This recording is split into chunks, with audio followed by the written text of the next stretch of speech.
কয়েকটা লাইনে বলছিলেন ঝুঁকি আছে, এই ঝুঁকিটা আমি কাছে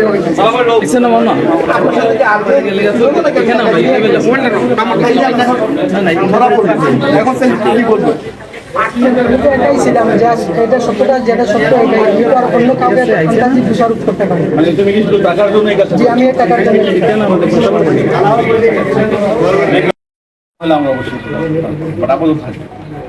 ওসি সাহেবের মানে মেসেঞ্জারে সে মেসেজ কেমন দিল, প্রতারণা যদি করার ইচ্ছা ছিল তখন তো সে ডাইরেক্ট আমি বলি সে এমপি মহোদয়ের নাম্বার প্লাস তার পার্সোনাল যে সহকারী তার নাম্বার তাকে ছিল না। আমাদের নাম্বারগুলো কিন্তু অনলাইনে পাওয়া যায়। সে ওসির নাম্বারটা অনলাইন থেকে নিয়ে সে চেয়েছিল যে ওসির মাধ্যমে সরাসরি এমপি মহোদয়ের সাথে কথা বলবে, এবং তার কিন্তু ধারণা ছিল যে মনে করেছিল যে যদি আমি এমপি মহোদয়কে বলি হয়তো আমাকে জানতে চাইবে যে কারা কারা ছিল, তখন সে টাকা চাবে। তো টাকা চাইলে সে হয়তো নামগুলা বলবে না, নাম তো বলার কেউ নেই। তো সে চেয়েছিল যে কিছু টাকা ইনকাম করা, এবং টাকা যখন পাবে তখন হয়তো সে ওই নাম্বারটি ব্লক করে দিত, নাম্বারটা ইউজ করতো। জাস্ট একটা প্রতারণার একটা ছিল আর কি।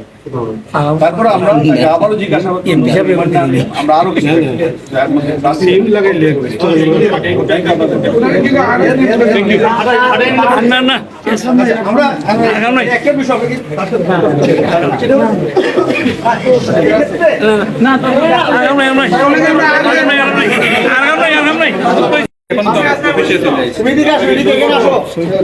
আমরা কি শুরু করবো?